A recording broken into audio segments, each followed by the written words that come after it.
See me rolling. They're hating. No, I've not heard much singing from you. You really don't want to. Oh, you do. You really don't want to.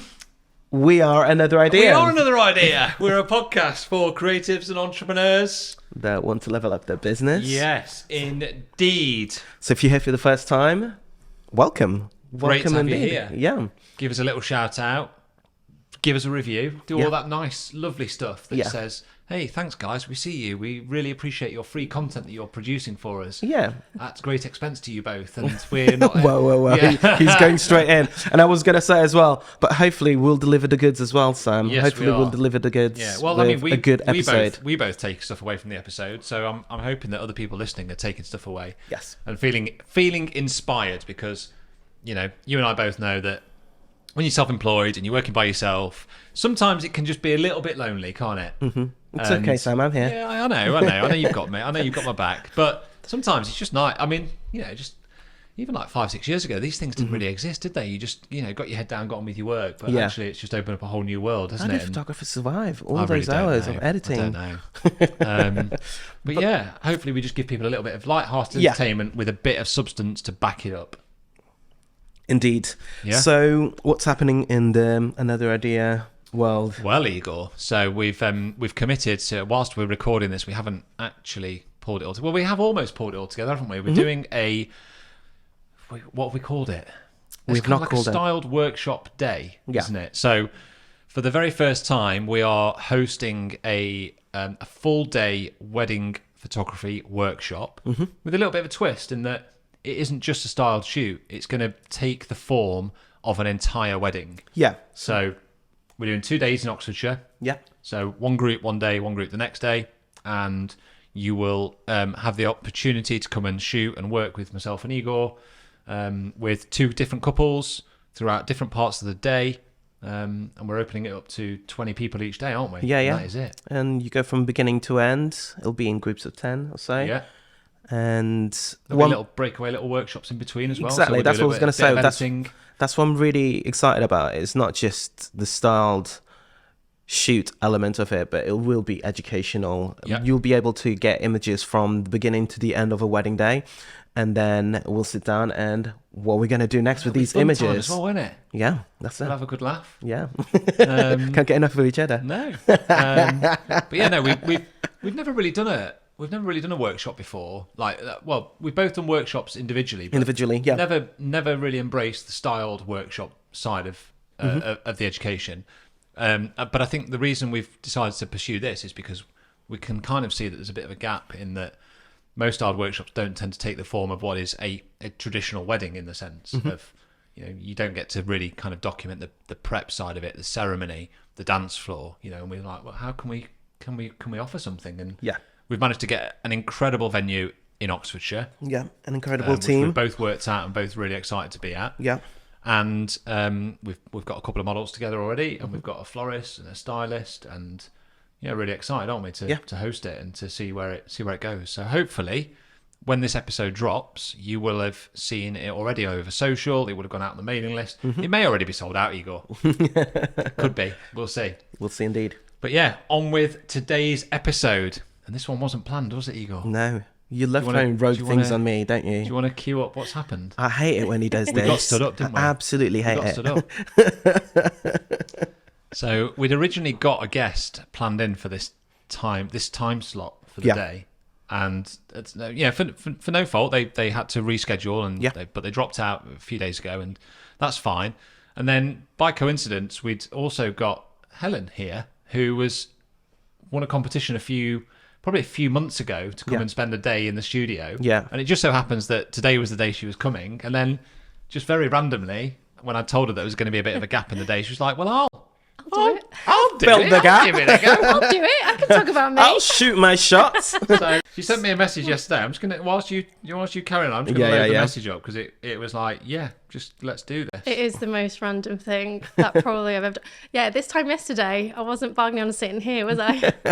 Nope, you're just gonna be on the sofa I'm watching. like, oh I'll just chill for the day, not look after my kids. It'd be great. I'll just receive from the guests and in Sam and Igor, but no, now she's on the hot seat, ready to give. And then I sent, because I don't know who actually saw the message. It was I me. wasn't sure I saw it, who yeah. was it? Okay, because it started off with, it's a story of a woman overcoming chronic fatigue syndrome whilst using photography as a therapeutic outlet. And once we started about that, I was like, yeah, let's just get her on board. Let's just have a chat. It was a long message. You did send me quite a lengthy message. Read after that. I'm not going to read it all out.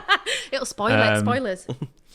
But there was a bit where your husband nearly died. Yeah, in intensive there was a bit care. of that as well. You've got 4 children. It's quite there was like, you went to Derby Uni. It's just life. I went to Derby Uni. So yeah, straight in. So here you are. I am sat in front of us. Yeah. Helen Rose photo. Yeah, Helen Rose photography.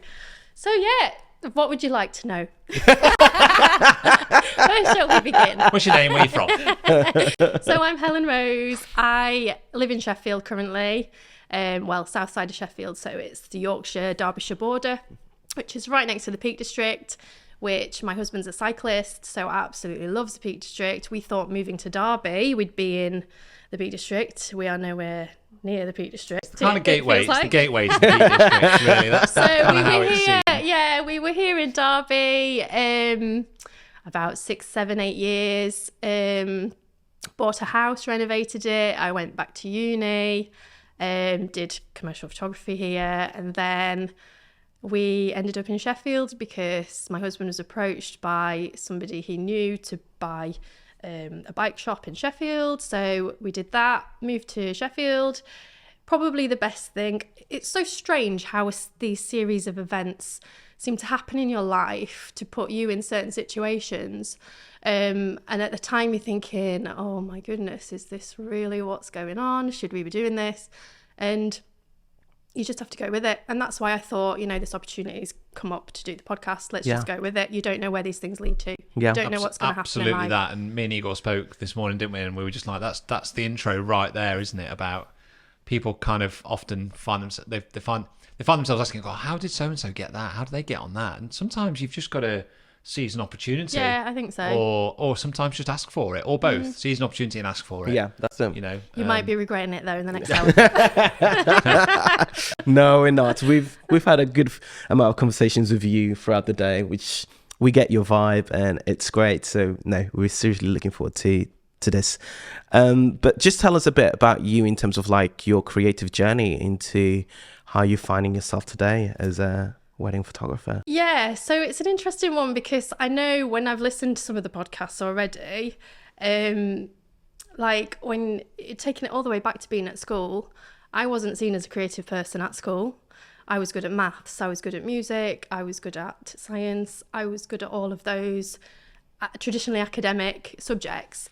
So art, I couldn't draw, so I think I was just, put to one side. You're not an artist. So I believed I wasn't an artist. But art is not, and creativity is not just about drawing, is it? And we all know that. But I just felt like those doors were closed at a really young age for me. So which is really sad.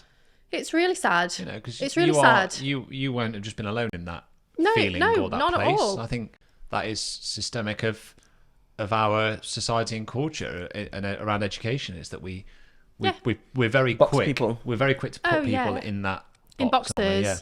And you can't draw, so that means you're not artistic, and that's just really sad. So for me, like you get put on a line, then you're on a belt, then aren't you? Once you're put in that, you're good at science, English, maths. That's it. You are off. You're going in one direction. I was going to study maths at uni. That was like what I was going to be doing. And if I think about that now, my mind is just like, whoa, as if like I don't think I could have actually survived. I'm exactly the same. I was going to do forensic criminology. Exactly the same thing, sort of like sciencey and but work in a lab. Feel like that's probably what's expected of you. It's the traditional way of thinking, isn't it? It's the 9 to 5 jobs. It's the things that you've spoken about on other podcasts with other people. But for me, I can't see you keeping a straight face on a crime scene. in your lab coat, like sniggering. Oh, what's happened here then? So you won't believe the shit I've seen today. Sam, So, Igor. Studio Ninja. Yeah, let's talk a little bit about our sponsor. And I was wondering about what we need to say in this little section, because I really want to talk about just how vital it is to my business. And one thing that came up recently was in my own business was that I was thinking about whether I need to get a VA on board. Like, do I need somebody that's going to help me just, perform some of the admin tasks? And when I looked at it and it really boiled down to what do I need somebody on board for, I realised that I don't actually do much admin. Yeah. And I don't do much admin purely because of Studio Ninja. Yeah. Everything's automated. My invoices, my diary, my questionnaires that I send out, email templates, chasing up invoices. Everything's fully automated to the point where it doesn't take a huge amount of my time anyway. So it kind of defeats the whole point of a VA. So for me, it is a very integral part of my business. Yeah. And I think when you're running a business, you're self-employed like we are, being efficient, being productive, making sure that things run in the right order. If you find yourself doing any kind of repeat task, you have to say to yourself, why am I repeating this? Automate it. And if you can automate it, then that's it. And that's really where Studio Ninja fits in with me and my business. And they have very kindly given us a discount code, haven't they, for this podcast? So what's that discount code, Igor? Another idea. And another idea gets you 50% off your first annual subscription. Yeah. So it's just a no-brainer. I mean, I wouldn't even be hanging around. Just go and look at Studio Ninja. Just go and do it right now. But thank you very much, guys, for sponsoring this podcast. We love you. We appreciate you. Keep it up. We love Studio Ninja. I decided to go to university to be a primary school teacher and specialise in maths. But unfortunately, I got scarlet fever as a teenager. Couldn't catch up with the weeks that I'd missed with maths. So that meant that I then failed my A-level maths, which again is really sad that nobody said to me, just repeat the year. Like, I just felt like these options were taken away. But I mean, I wouldn't be on this route that I am now if I had done that though. So everything happens for a reason. I'm a strong believer in that. And I know that this route is not not linear. It's a messy one. It's really not linear at all. So I was at uni, went to do primary school teaching, and during my third year out of 4, I contracted glandular fever. So I'm good at getting these fevers. I got glandular fever and I didn't recover from that properly. And that developed into chronic fatigue syndrome, which I was then diagnosed with about 9 or 10 months after. So it's a physical thing. It's a physical thing that then will affect you mentally as well. So you just, in a nutshell, don't have any energy at all. So I just thought I hadn't recovered from glandular fever properly. And I was at uni trying to do, obviously, live the uni life, have a job in a nursery at the same time as doing my teacher training, and obviously everything got a bit too much. And one day, literally in the summer, my third year of uni, I literally couldn't get out of bed one day, and it was almost like I had kind of like a bit of a breakdown. I could not get out of bed that next day, and that met with a lot of skepticism as well. Some of my friends didn't actually believe that I wasn't well. Like, they just thought, oh, she's putting it on, she's being lazy, she's just wanting a bit of time out or things like that. But just having a lie in. Yeah. A bit more than that, and a bit more extreme. Yeah. Like, people would call me lazy, and I think that became a bit of a trigger word for me during that time, because I'm not a lazy person at all. My head is thinking of a million things at once, and my body just couldn't keep up with it. And it was really sad because I had all this ambition, I had all these things I wanted to do, but I couldn't do them.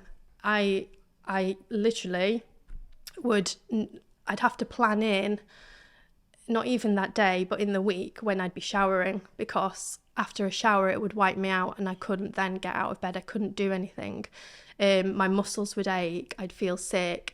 It was likened to, like a phone battery. So when you're using your apps on your phone, the more apps you've got open, the quicker your battery runs out. It's a bit like that with your body. So if I was having conversations with people, if I was and had music on in the background at the same time, if So it's not just your body, but your senses it was just as well. Everything. It was a sensory overload. It was too much. I was so sensitive to noise. I'd have to have my hands over my ears sometimes. I was dating my now husband at the time. He knew me just before I got ill and then during being ill. And he'd have to wheel me around. We'd have like shops in wheelchairs.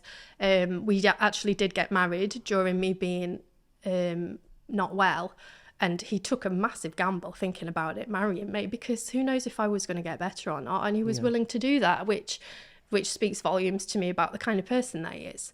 But I also think he might have wanted to go on bike rides and leave me in bed as well.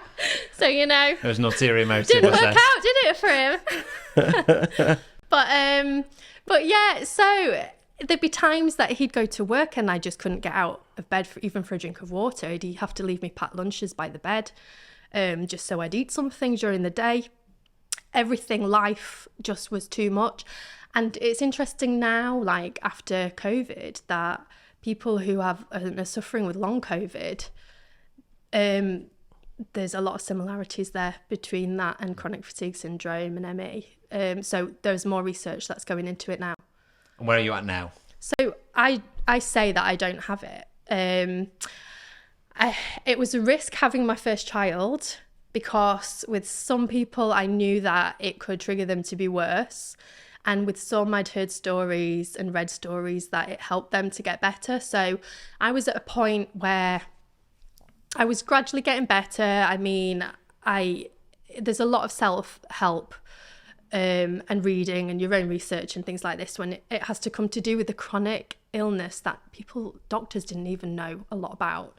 So with that, I really was strict on my diet, having an organic diet and watching what I ate, and just like monitoring the amount of activity that I do. I decided during that time to go and do an AS level in photography as a bit of an outlet, because going from doing so much to then doing nothing at all, that messes with your head, really messes with your head. And I needed something just to keep me going. So I thought, okay, I'll sign up for this. I did an AS level in textiles at first, and I could cope with that for a year. So I decided to then do an AS in photography. So it's just a couple of hours a week, get myself there. And it was really therapeutic. I was able to use it as an outlet for how I was feeling. And then ultimately I thought, oh, wow, you know, I could go into arts therapy or something like that with this. But at the time, you know, you just, again, your mind's thinking of a million things at once, and you just have to just slow down, take it slowly, you know, go with the flow, see how it is. And that's when I ended up doing a second year, making it an A level, and then we decided to move to Derby. And there was the foundation degree in commercial photography that I think some of your guests have also been on and didn't rate. Yeah, I know the ones. Yeah, but for me, I'm seeing it from a different angle because it worked for me with what I needed at that time.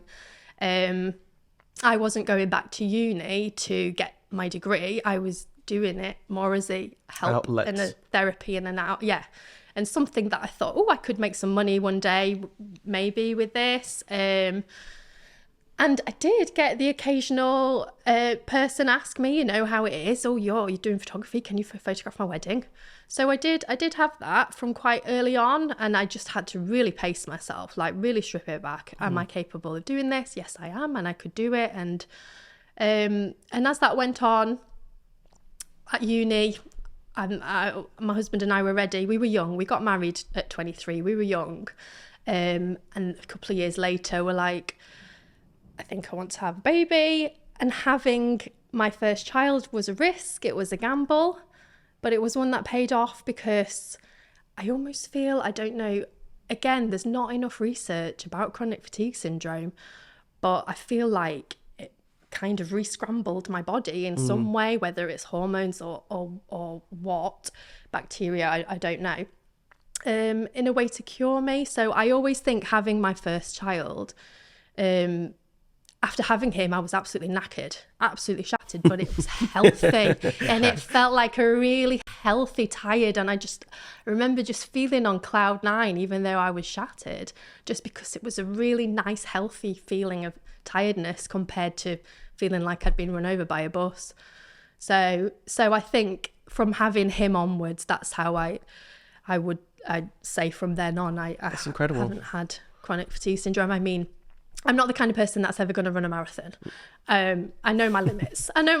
But I know that I can do the things I want to do now, which is a really nice, but I never want to forget what I've gone through, because I think that journey is really important. Do you find it that it's sort of like, was it sort of like 100% thing, or sometimes do you get any sort of like effects of it still around? Well, I only think there are effects because you put them on yourself. As in, you can get like, I think we all can be prone to burnout. We all can be prone to things because we're of the mindset where if you're a hard worker and you want to do things, you just keep going and you don't stop sometimes, and you have to know where your limits are.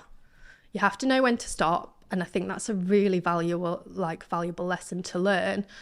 And sometimes people learn that lesson later on in life. I think we all learn it probably at different times. Yeah. I unfortunately had a really debilitating illness to learn that mindset.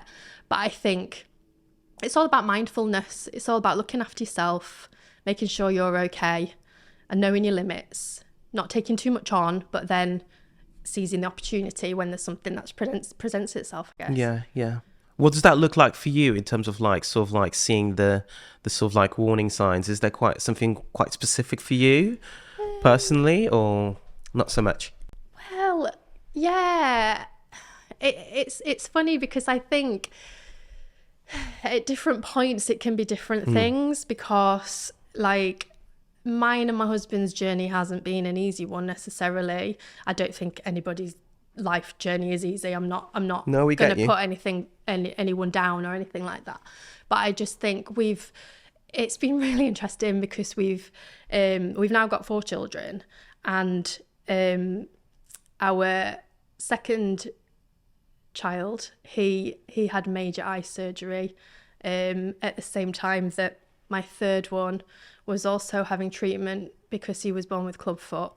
And I briefly mentioned to you what clubfoot was before. I don't know if I can really I'll explain it briefly, but it's supposed to be the biggest birth defect in children. And for him, it just affected one foot, but it can affect both. So instead of you being born with both your feet obviously straight, one of his feet was completely curled up. And if you look at photographs now, it looks as though it looked broken. So as a baby, your bones are still developing. So you can manipulate them, and that's what they did. They put a little, when he was 2 weeks old, they put a cast on his foot, and they just would manipulate his foot every week, move it around, and he'd had boots and bars for then a couple of years. And with that, like, oh my goodness, that actually, my story is just like so muddled in so many places, because during the time that all of this was happening, I couldn't have gone through that alone. I was glad that my husband had the job that he had.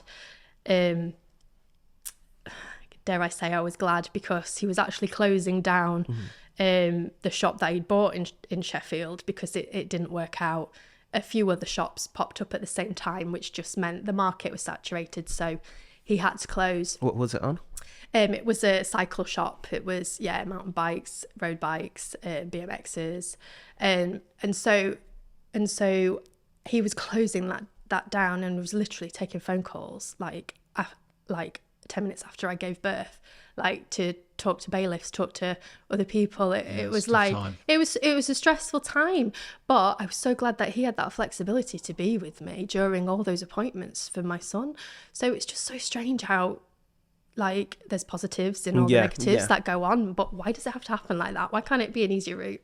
Do you know what I mean? So but my husband's attitude to things has really affected me with my life, because I think I can be more negative over things. I can worry about things, and his attitude is, why worry about the things you can't control?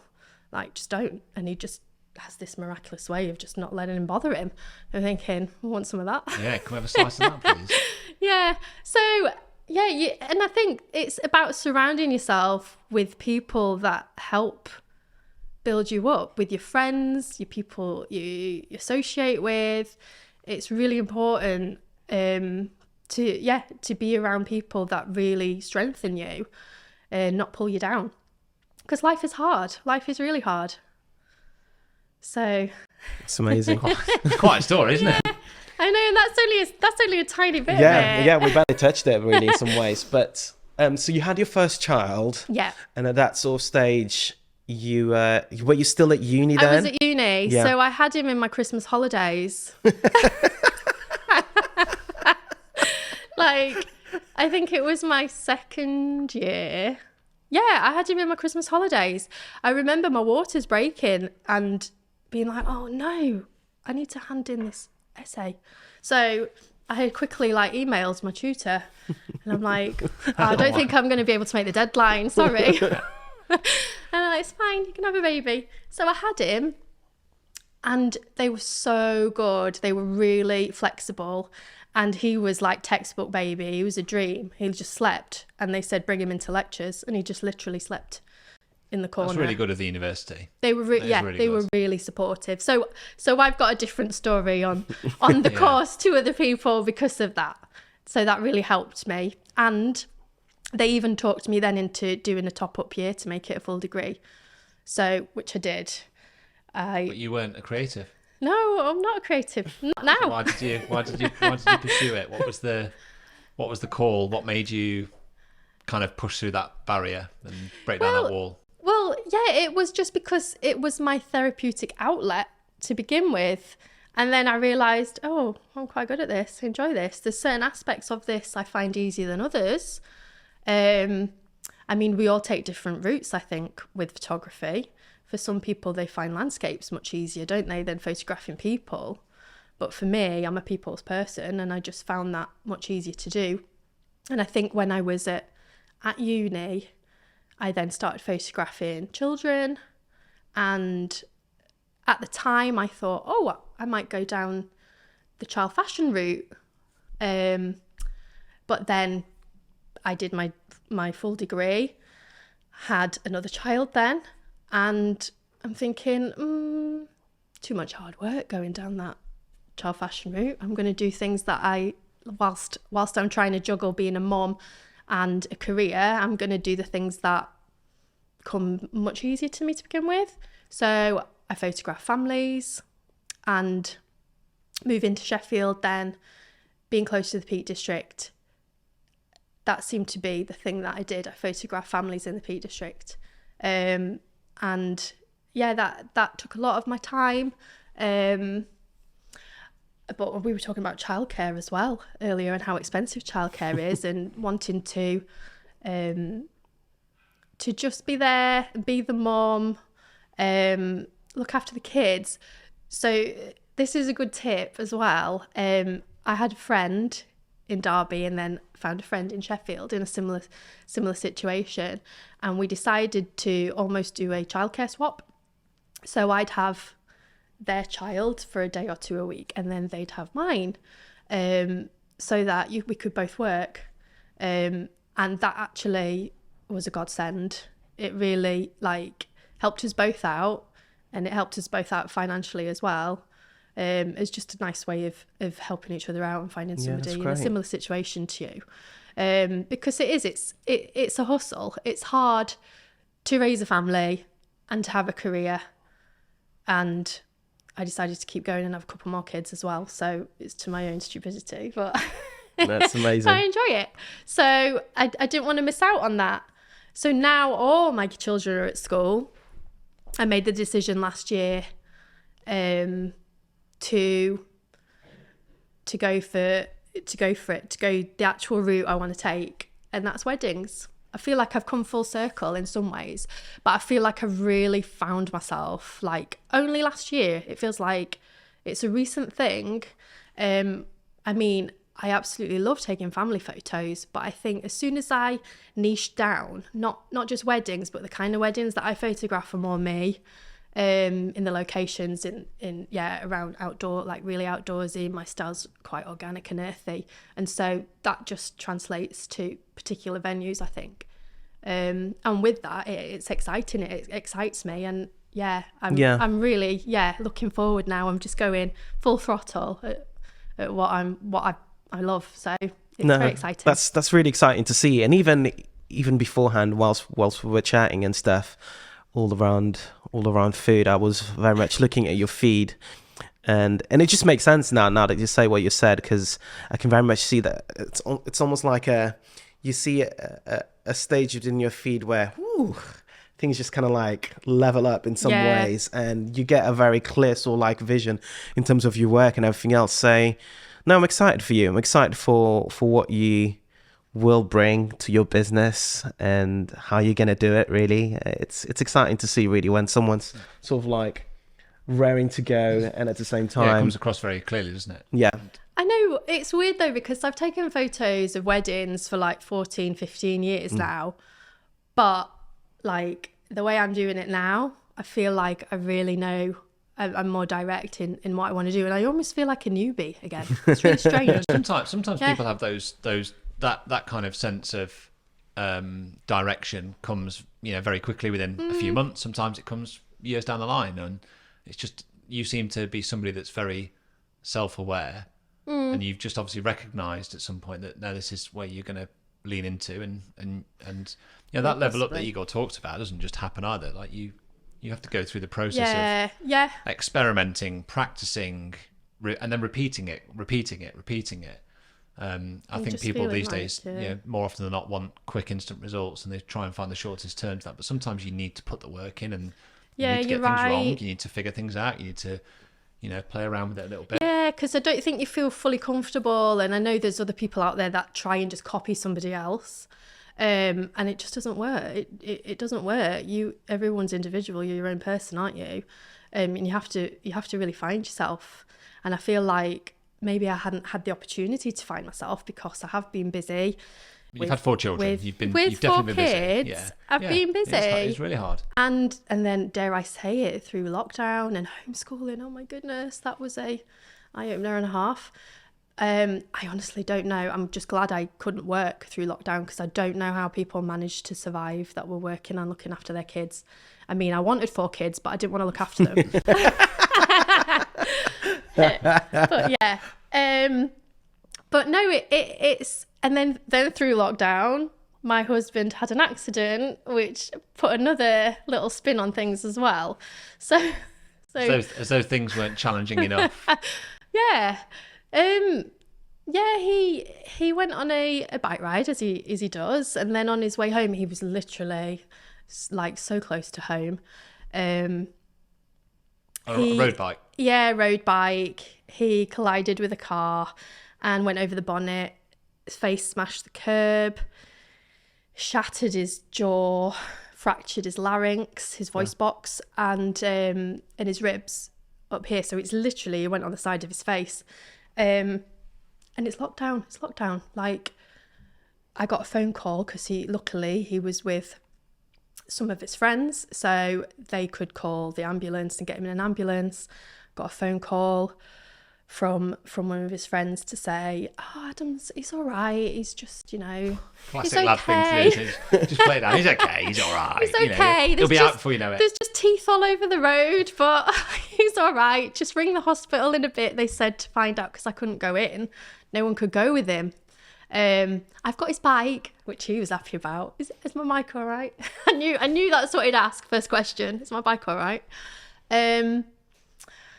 So I was out getting ready for one of my children's birthdays the next day.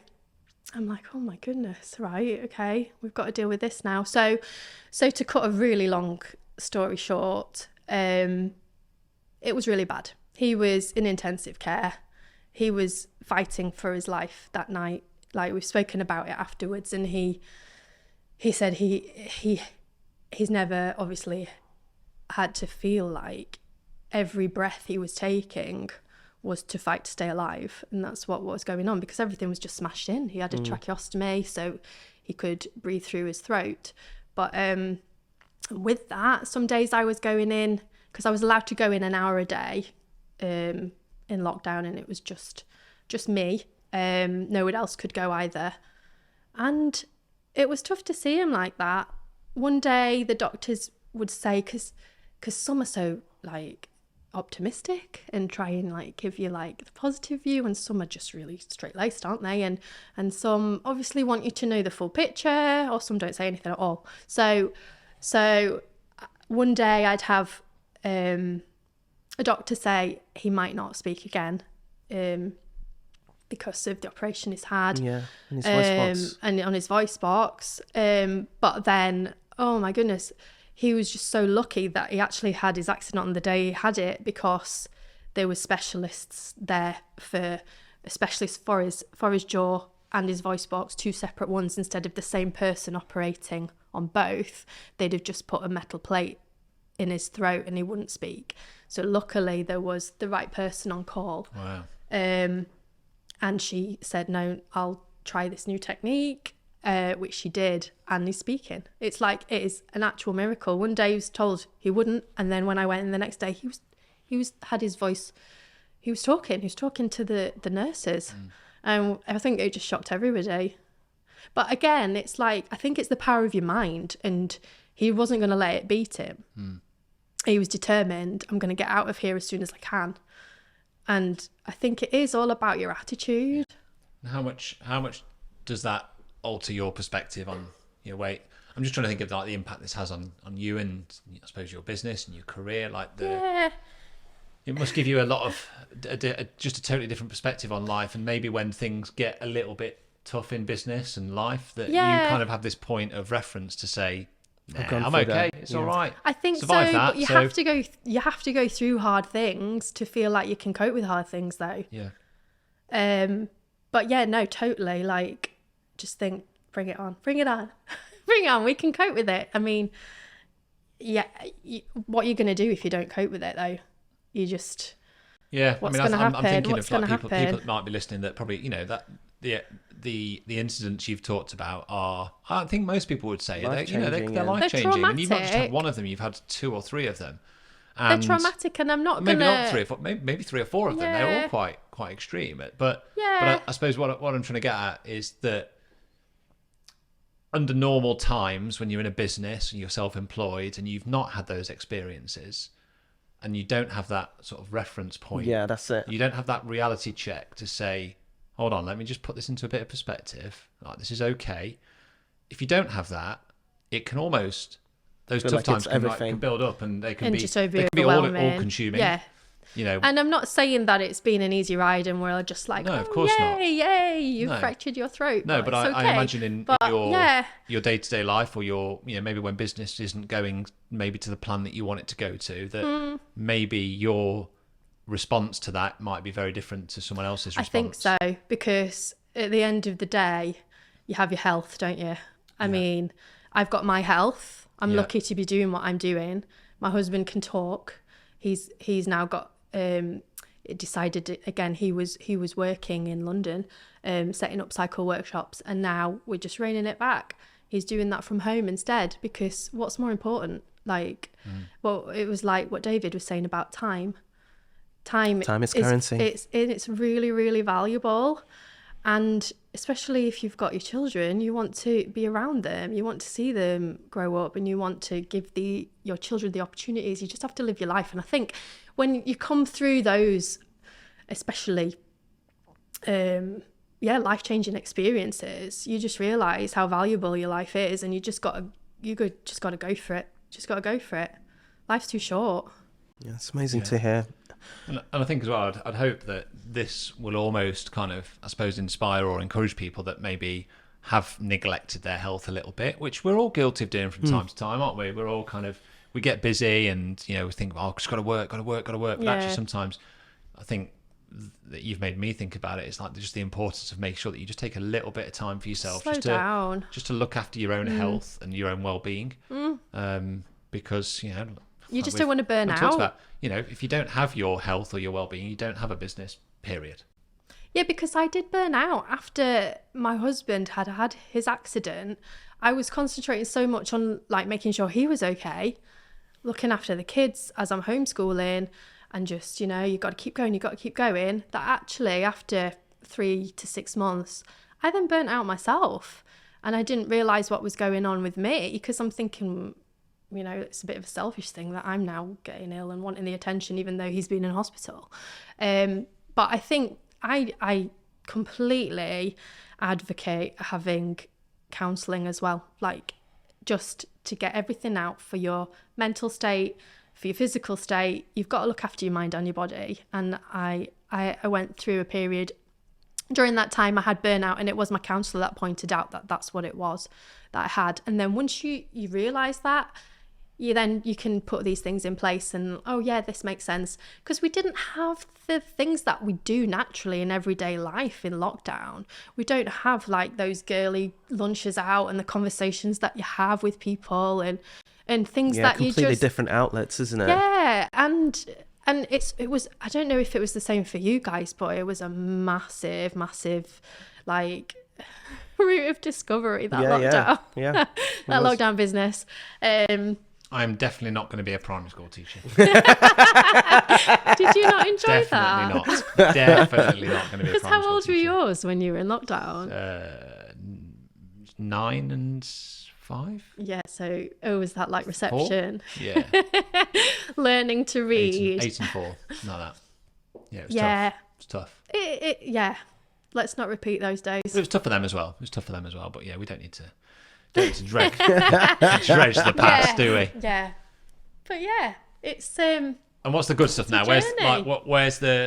where's your business at now? How are you feeling about the future and going forward with Helen Rose? Yeah. So as I said last year, I knew my youngest was going to school, so I'd have all this time when they're in school to be able to finally concentrate and do the editing and do all the things that are part of being a wedding photographer.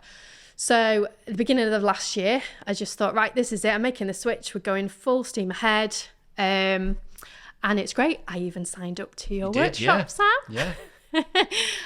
Your online workshop, which again, it's brilliant because it's all about what I love more than anything is the mindfulness side of things and the belief. And it's almost, it's just telling yourself you can do it. Yeah, of course it is. You can do it. I think so many people have those limiting beliefs that, you talked about at the very beginning with being told from a very early age, you're not creative. Yeah. But so you just take it on board. Everybody's creative. Exactly. Everybody's got it in them to be creative. And I think it just needs, again, other professionals to be friendly to you. Because when I first started out, was it a similar time that you started 14 something years ago? Yeah. 13 for me. Did you feel like other photographers were friendly towards you? There weren't as many. No. There weren't as many. There definitely were people that were more open and willing, but it was... But I think it was quite cagey, and you were viewed as competition, and I think now it's a much nicer... It's a lot more open, isn't it? The community's definitely grown, without doubt. And with that, you're just building each other up rather than... Because there's enough work for everybody. Yeah, 100%. And I think as well it has to do with that aspect of being given permission in some ways. You see other people succeeding and doing really well at specific things, and you're like, yeah, I can do that. Yeah, I can do hard things. Yeah, I can do hard things. Yeah, it's funny. We were chatting about, I was chatting about Ava and how we had this conversation this week, and Ava has this little mantra that she gets from me and Zai, really, that, yeah, I can do hard things. She loves it. It's true. I tell myself that too. I can. I think it's important, to instill that in your children, because it's so sad how it can get knocked out of you. Yeah, 100%. So for your business in general, we just want to know in terms of what your sort of dreams for the business, and where do you want to take it, and what do you want to do? So I'm loving where it's at right now, because it is actually where I want it to be. I just want to keep it going. I think, like you guys, I only want to take a certain number of weddings on a year. I don't want to take on 50, 60. I just think life is too short for that.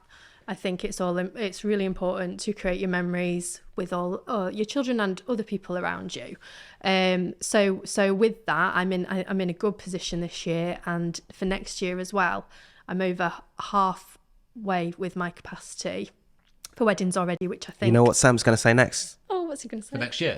What my price prices? has got to go up, haven't they, for that? Told ya. For next year? Yeah. God, I think I've got like 2, 3. Yeah, but that's because your quite prices staggering. are like, I'm whoa. amazed at that. Put your prices down, Sam. Okay, that's good. It is good though. It is a positive sign. It shows that you're doing the right things as well.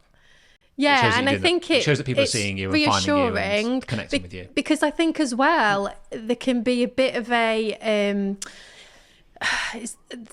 it's a bit awkward, isn't it? Because you need social media for people to see your business, to get the work. A lot of my referrals still come through Instagram.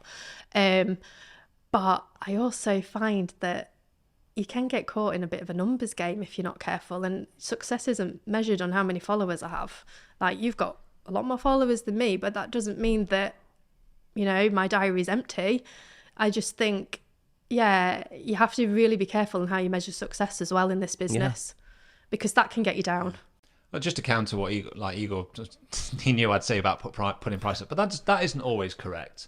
I do think sometimes, and I thought this when you started one of those points about what the future holds and what your ambitions are. Yeah. Sometimes it's okay to just say, I'm happy here. Yeah, that's I'm it. happy in That's this it. space. I think so. Contentment. I think we're all I'm definitely guilty of this. I'm very aware of being like, next thing. Next thing. Come on, what else can I do?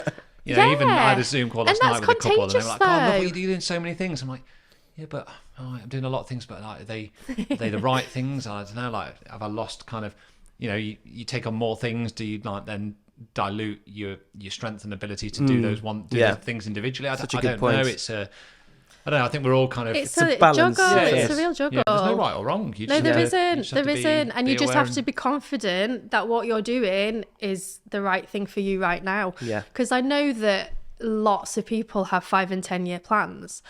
I don't actually want to be doing this forever because of my age. There's a cap on how old I want to be getting up a ladder, taking a photo of someone. Do you know what I mean? So I know there will be a next step for me. What that is right now, I don't know, because I'm happy just to be on the journey right now. And I know things like this, they just evolve, and something will happen. I know the next step will come when it's meant to happen. It's just having a belief that it will at the right time. And I think I trust it well. So it's exciting. And hopefully no life-changing injuries. Well, maybe there might be. But they might happen. You never know. You never know. Yeah, I hope not as well. Yeah, I'm a bit fed up with them. But come on, I've got 4 kids, and there's a lot of time yet for for more hospital trips to happen. But let's hope not anytime soon. Come on, let's not hope that. Definitely not. Yeah. We'd love to finish up with this great question of just looking back. Well, you've heard a podcast enough, so you know what's coming, really. I'm really intrigued as to where this will go, given your life experiences. I'm kind of quite fascinated. But go on, Igor. But if you were to meet 14-year-old Helen today, what would you say to her? So I know this question's coming, but still my mind goes blank. So whatever springs to mind, don't overthink it. Thing is, I've got a 14-year-old, haven't I? And I just want to say, get out. But I actually think just don't get caught up. Just don't get caught up in the small stuff. Don't sweat it. Just I really think you just have to embrace the roller coaster, in all honesty, and just try not to get upset over things as well. You just got to ride it out. That's basically that's good. Basically it. That's good. No, ride it out.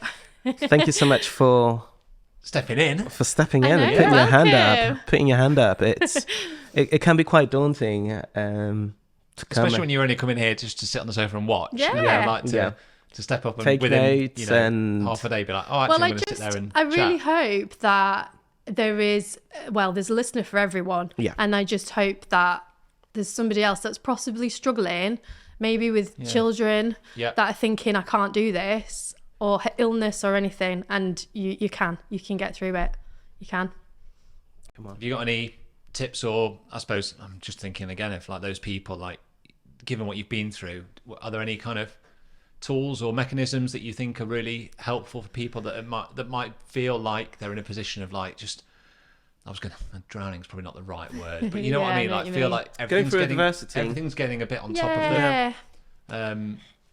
Again, I think it's having a support network and just having people to talk to, even if it's not a professional, just having friends that you can open up to, cry out to, just be honest with. And I think honest, open conversations are huge.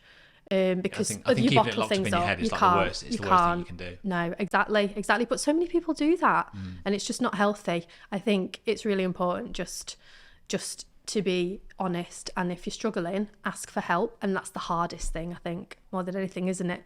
Because you get proud and you think, oh, I can do this on my own.